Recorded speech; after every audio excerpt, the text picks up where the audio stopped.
বড়রা বলেন দুনিয়া জিফা তালিবুহা কিলাব। ওলামা আছেন অনেক, এটা খুব প্রসিদ্ধ, যেটা একটা হাদিস। কিন্তু আমাদের মুফতি আব্দুল মালিক হাফিজাহুল্লাহ তার একটা কিতাব আছে, কিতাবের নাম এসব হাদিস নয়। ওই কিতাবে আছে যেটা হাদিস না। এটা বড়দের কথা, মানে এত দামি কথা কেউ শুনে মনে করছে এত দামি কথা মনে হয় নবীর কথা। তো তিনি বলার সময় এরকম বলছেন যে জানি না, হইতে পারে এটা নবীর কথা। আরেকজনের কাছে এটা পৌঁছানোর সময় ওই হইতে পারে বাদ দিয়া সরাসরি বলে দিছে নবীর কথা। আরেকজন শুনে বলে বলছে ক্বালা ক্বালা রাসূলুল্লাহ সাল্লাল্লাহু আলাইহি ওয়াসাল্লাম। এইভাবেই তো জাল হাদিস ছড়ায়, একটু একটু করে ফিনিশিং যায়। কথাটা হাদিস না, তবে অনেক দামি এক কথা। কি কথা শুনেন। বড়রা বলেন দুনিয়া হচ্ছে মৃত জন্তুর মতো। কার মতো বলেন, কার মতো? আমরা বলাটা সহজ করার জন্য আমরা বলবো আর কি, মরা গরু। তো বলেন দুনিয়া কার মতো? মরা গরু। বড়রা বলেন তালিবুহা কিলাব, যার ভোক্তা কুত্তা। বলেন আমার সাথে, ভোক্তাকে খায় কে? সবাই বলেন, তাইলে আমার বুঝাইতে ভাল লাগবে। বলেন ভোক্তা কুকুর। বলেন আর ওই কুকুর আমিও চিনি, কিছু শব্দ আছে না বললে খোসাটা আসে না। কাক বললে ভাল লাগবে না, কাক কাদের বললে ওইটার মধ্যে কোনো আকর্ষণ নাই। কাউয়া কইলে যেটা লাগে, আহা খোসার সময় শব্দ যেটা দিয়ে খোসা হয় ওইটাই লাগাইতে হয়। তো বলেন যার ভোক্তা জোরে কর। কুত্তার মধ্যে যে খোসাটা আছে কুকুরের মধ্যে ওইটা নাই। মৃত জন্তুর মতো যার ভোক্তা। মরা গরু খায় কে? বলেন মরা গরু খায় কে? আরো জোরে বলেন। পরে কিন্তু কথা পল্লি মারবেন না, আগে ঠিকঠাক বুঝা বলেন মরা গরু খায় কে? কেন আপনাকে এলাকায় তো দেখবেন না, আগে গ্রামে গঞ্জে যারা আছেন ছিলেন, আপনাকে এলাকায় বুঝি শকুরে মরা গরু খায় না? খায়। শিয়ালেও খায়। তো হুদা কুত্তার দোষ দেন কেন? আমিও দিলাম, আপনারা লগে তাল দিলেন। হ্যাঁ, কারণটা কি? হ্যাঁ না, বিষয়টা না। আরে শকুনের জন্যও মরা গরু হালাল, শিয়ালের জন্যও হালাল, কুত্তার জন্যও হালাল। তো দোষ শকুনের পড়লো না, দোষ শিয়ালের পড়লো না, দোষ পড়লো খালি কুত্তার। কারণটা কি? মানে কুত্তার মধ্যে এমন কিছু খারাপ স্বভাব আছে, ওই স্বভাবের কারণে কুত্তায় আসামি হয়ে গেছে, নাহলে ছিল হালালি।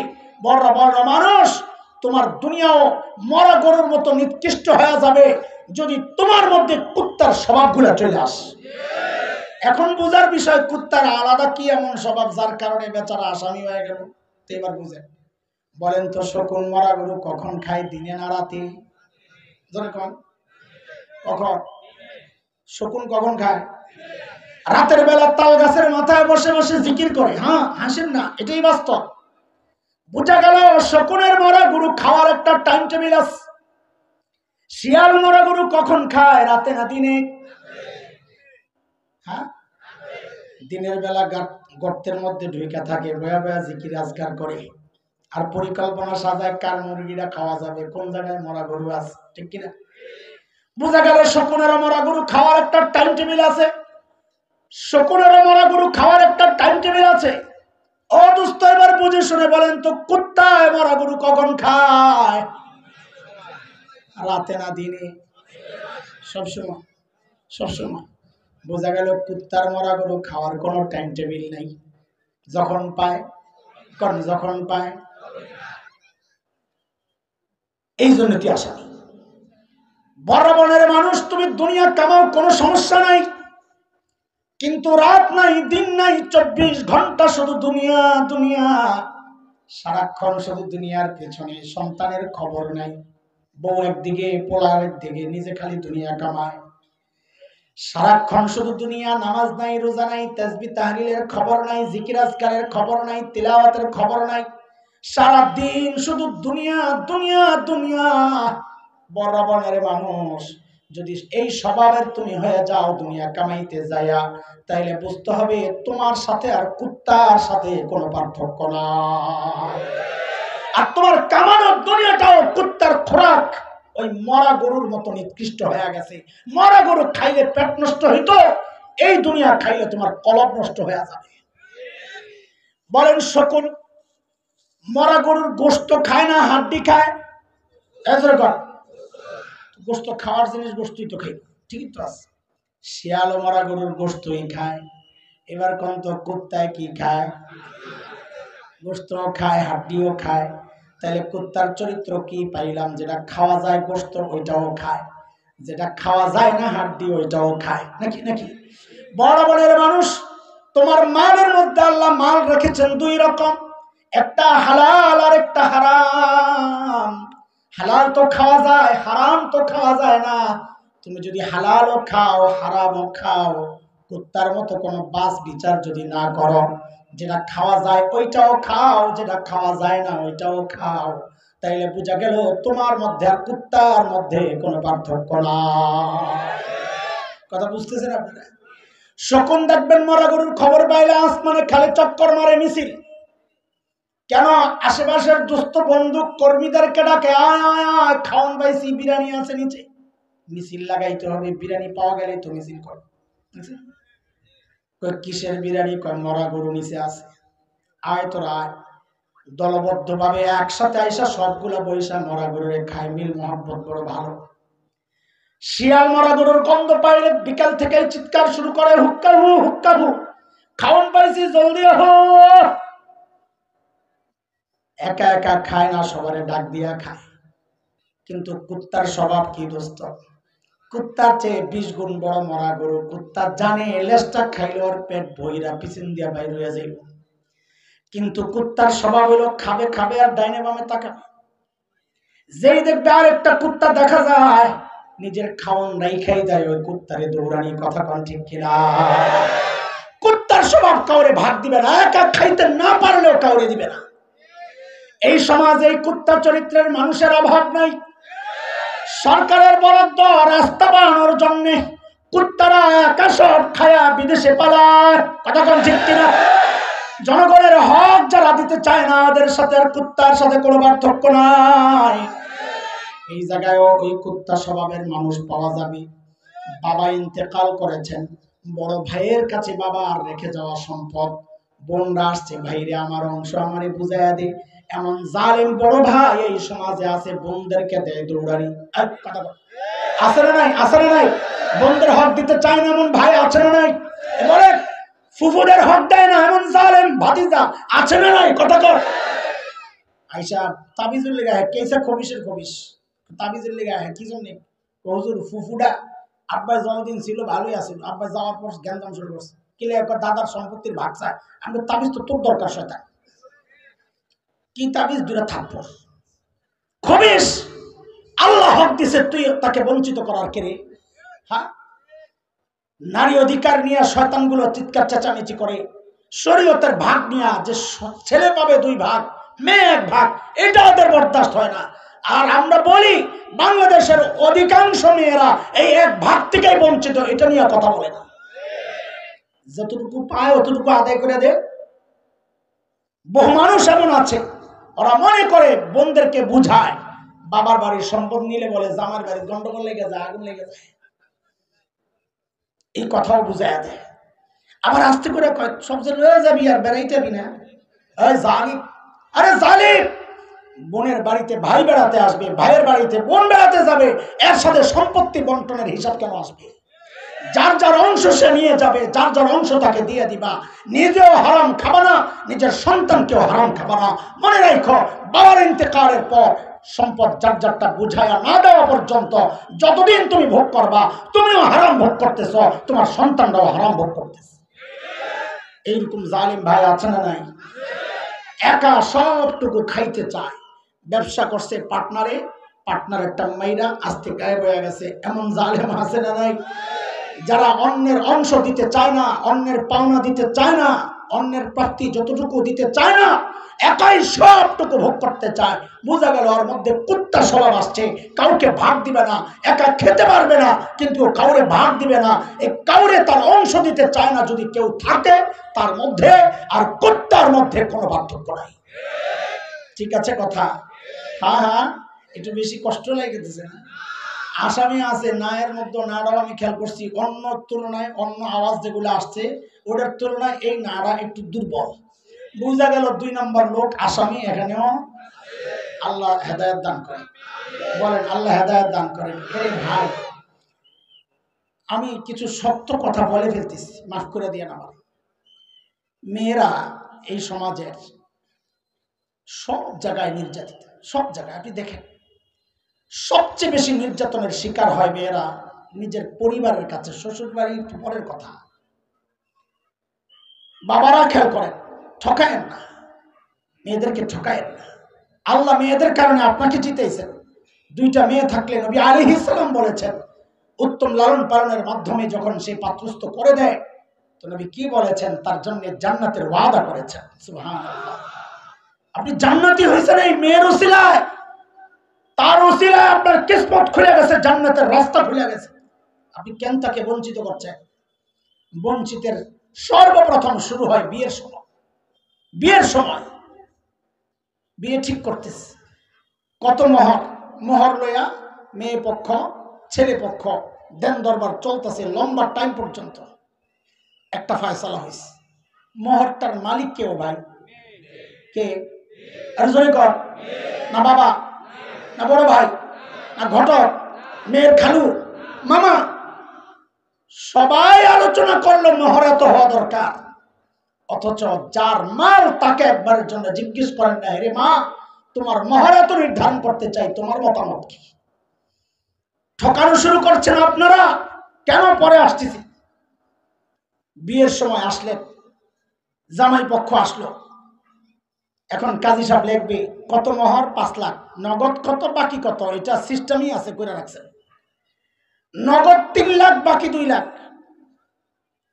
জুলুমটা কেমনে করতেছেন একটু খেয়াল করেন নগদ 3 লাখ বাকি নগদ 3 লাখ দেন কই যে গয়না টয়না দিয়ে আদায় টাকা কার বলেন না টাকা টাকা মেয়ের বাজার করলেন আপনারা তাকে জিজ্ঞেস করছেন যে তোমার টাকা দিয়া তোমার গয়না কিনতে চাই তুমি কি বলো কাঞ্জুসের গোষ্ঠী মেয়ের মোহরের টাকা দিয়ে মেয়ের গয়না দাও আর ভাবলো আমরা 2 ভরি 3 ভরি 5 ভরি স্বর্ণ দিছি কত বড় বাটপা দেখি বাটপার না খালি ওরে বাটপা কোন বাটপা বলেন আপনারা আমি কি অন্যায় কথা বলেছি এই মোহরের টাকা কার টাকা দিয়ে কে বাজার করে জামাই পক্ষ যে মেয়ের টাকাটা দিয়ে বাজার করে আইনা বললো 3 লাখ ওসর যার টাকা তাকে একবারের জন্য জিজ্ঞেস করা হয়েছে যে তোমার মোহরের 3 লাখ দিয়ে বাজার করতে চাই তুমি কি বলো বাজার করে আনলা মেয়ের টাকা দিয়া আইনা ভাবলো জামার বাড়ি থেকে কি দিয়েছে মাশাআল্লাহ জামার কলিজা আছে মাশাআল্লাহ ওইটা গোপনে কাটাই দিছো তুমি মেয়ের টাকা ভাবলো জামার কলিজা আছে বাটপার কথাকার আরে বাটপারিটা আপনার বাবা মেনে নিচ্ছেন বড় ভাই মেনে নিচ্ছেন আপনি আপনার মেয়েকে জিজ্ঞেস করেছেন আরে মা তোমার মোহরের টাকা কাইটা ওরা বাজার করে আনছে তুমি কি এটা কবুল করতেছো জিজ্ঞেস করছেন একবারও জিজ্ঞেস করা আপনারা প্রয়োজন মনে করেন না আরে ঠকানো শুরু করছেন তো আপনি বাবা মেয়েটাকে ঠকানো শুরু করছেন আপনারা মেয়ের পক্ষ ছেলে তো জুলুম করা শুরু করছে পরে যায় যৌতুক লইয়া আগেই তো তাকে ঠকানো শুরু করছে এরপরে বাকি এই বাকি মানি বলেন বাকি মানি বাসর ঘরে যায় এই তো মাশাআল্লাহ হুজুর তিয়া মাশাআল্লাহ শিক্ষা গেছে মাফ চাইলে মাফ হয়ে যায় যায় কি বলে অন করে বয়ারিস আমার তৌফিক নাই হেরা জোরাজোরি করে এটা লইছে তুই মাফ করলে কোন আলে আমি তোমার দিকে তাকাবো না আরে বেটি সব ছেড়ে দিয়ে আইছে এখন তুই 2 লাখ টাকার জন্য বেটির দিকে তাকাবি না আরে যে মানুষটা তোমার মুখের দিকে তাকায়া বাবা ছাড়লো মা ছাড়লো ভাই বোন ছাড়লো মাতৃভূমিটা ছাড়লো সব ছেড়ে আসছে এখন তুমি কেউ তাকাবো না তো বেটি বলে হ্যাঁ ঠিক আছে না আপনার টাকা আমার টাকা কি করবো আমাদের এলাকায় একটা ইট খোলা আছে এই দাউদকান্দিতে এখানে প্রায় ডাকাতি হইতো আমি ভয়ে ওই এলাকায় মাহফিল আমার গ্রামের পাশে ভয়ে ওই এলাকায় মাহফিল রাখতে পারতাম না এখন একটু ইজি হয়েছে মাহফিল রাখলে আসার সময় ডাকাতরা বরকতের জন্য সব রেখে দিত হুজুরের টাকা বরকত আছে সব লয়ে দিত ওই ঢরে আর আমি যাই না আচ্ছা শুধু টাকা নিলে তো হইতো জয়নালউদ্দিন জিহাদি সাহেব একজন পুরান বক্তা আমাদের এলাকার বেচারা এমন মাইট দিছে সারা জিন্দিগি আর মেসেজ করা লাগবে না একবারে মেসেজ করে দিছে হ্যাঁ এই ডরে যাই না তো এই জায়গার গল্প শুনছি এলিয়েটগঞ্জ একটা বাজার আছে কুমিল্লা এলিটগঞ্জ। ওই বাজারে একটা বিশাল গরুর হাট আছে। এক লোক গরু বেচা যাইতে ছিল, টাকা টুকা যা ছিল বেড়ার কাছে চাইছে। বেড়া কয় ভাই এমনি মন খারাপ, আজকে গরুর দাম পাই নাই, 10,000 টাকা কম পাইছি যেটা টার্গেট ছিল। তো ডাকাইতে বলে কয় কম পাইছো সেটা তোর লস চাই নাই, লস হয়েছে আমার। আরে লস হয়েছে ওটা আমার, তুই চিন্তা করস কেন? 10,000 বেশি পাইলো আমি পাইতাম, কম পাইছো আমি কম পাইতাছি, দেখ জলদি বের কর। তো চুরি দেখাইছে বেটা, কি করবো, টাকা টুকা বের করে দিয়া যাওয়ানোর সময় ডাক দিছে দিকে। বেটা তো ডরাই গেছে, যা বলে কয় ভাই পাও তুলি। বেটা মনে করছে কাপড় চোরটি খুলে রেখে দিব, মানের জোর শেষ করিস না ভাই, আমার কাপড়টা দিস না, না কাপড় নেব না, এই যে টাকাটা দিয়া গেলি মাফ করে দিয়ে যা। কন তো দেখি বেটার সামনে চুরি, এখন কি কয়, কথা বলে না, মাফ করে দিয়ে যা। এই যে রাস্তার ডাকাত চুরি ধইরা যেটা ছিনায় নেওয়া টাকা মাফ করায় নেয়, ওইটা হলো রাস্তার ডাকাত। আর বাসরে যায়া বউয়ের কাছে যারা মোহর মাফ চায় এমনি ধইরা, ওইটা হলো বাসরের ডাকাত। দুটোটাই ডাকাত, কোনো পার্থক্য নাই। ঠকাচ্ছেন মেয়েকে।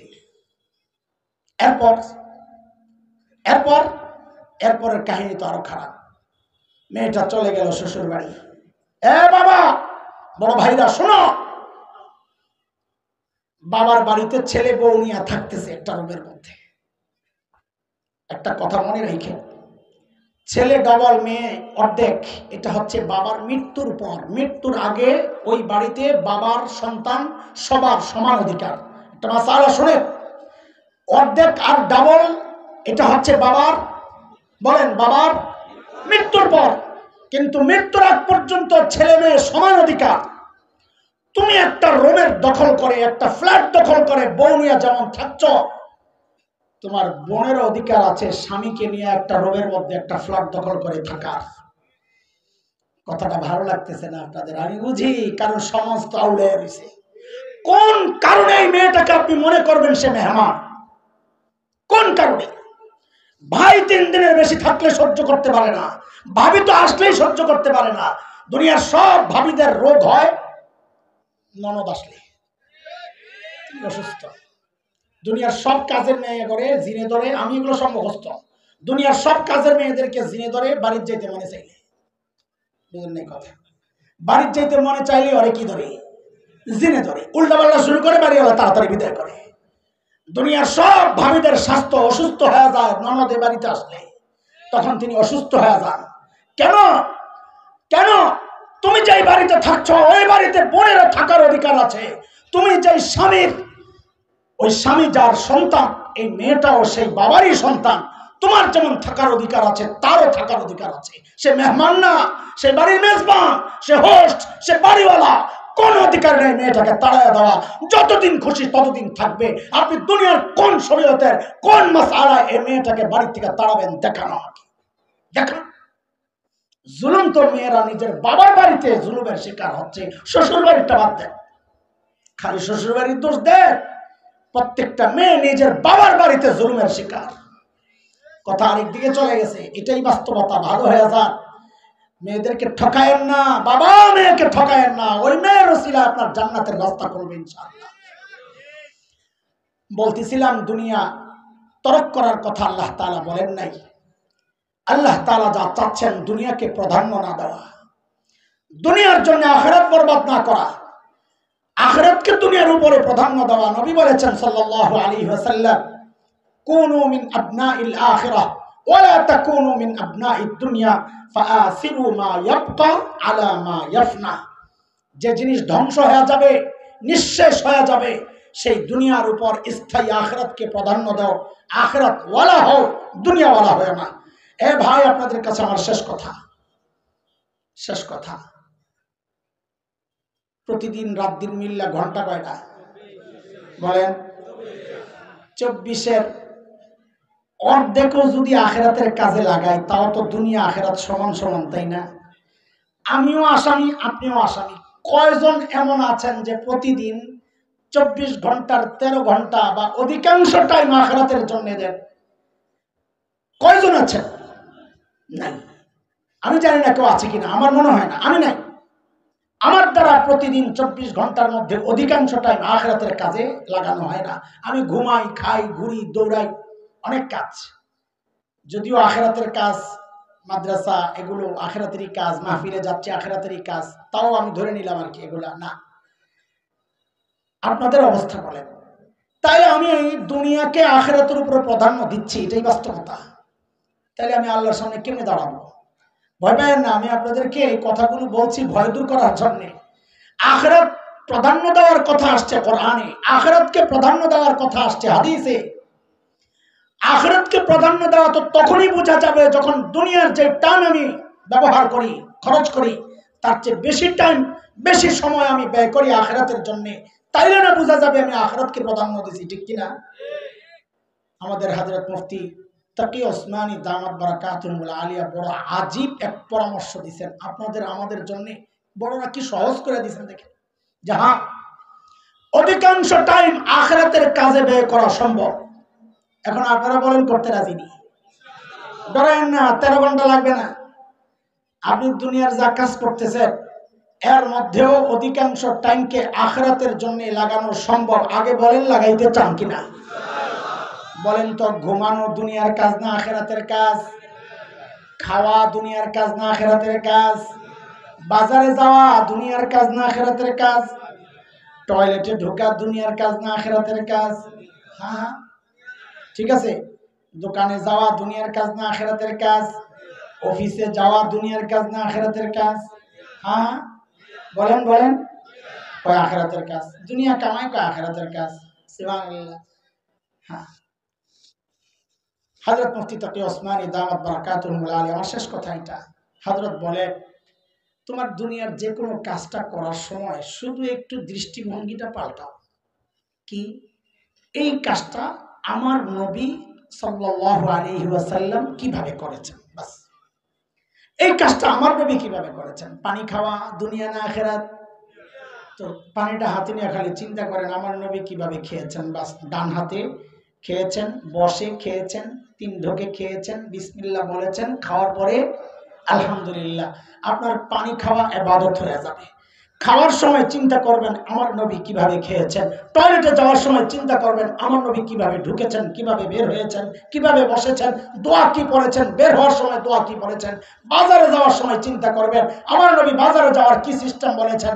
উপর থেকে নিচের দিকে নামার সময় চিন্তা করবেন আমার নবী কিভাবে নামতেন, কি পড়তেন। নিচ থেকে উপরে ওঠার সময় চিন্তা করবেন আমার নবী কিভাবে উঠতেন, কিভাবে নামতেন, কি পড়তেন। প্রত্যেকটা কাজ করার সময় যদি খালি দৃষ্টিভঙ্গিটা পাল্টান আমার নবী কিভাবে করেছেন। হযরত একটা দারুণ উদাহরণ দিয়েছেন।